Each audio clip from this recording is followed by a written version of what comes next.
Hello everyone. आज की video में मैं आप लोगों को बताने वाला हूँ कि दाविंची रिजॉल्व के अंदर आप लोग टाइप राइटिंग इफेक्ट कैसे डाल सकते हैं। सबसे पहले आपको यहाँ पे अपने कट टैब पे आ जाना है।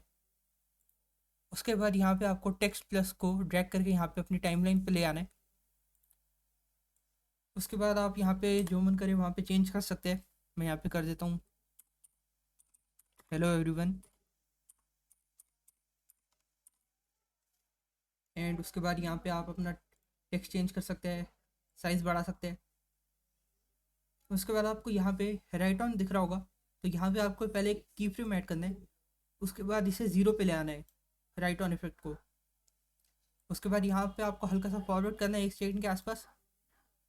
उसके बाद आपको उस राइट ऑन को वापस नॉर्मल जगह पे ले आना है। एंड उसके बाद यहाँ पे आपको ऐसा टाइप राइटिंग इफेक्ट दिखेगा। होपफुली ये वाली वीडियो आप लोगों को पसंद आई होगी। अगर आप लोगों को ये वीडियो पसंद आई है तो चैनल को सब्सक्राइब कर लेना। तब तक के लिए thanks for watching and good bye.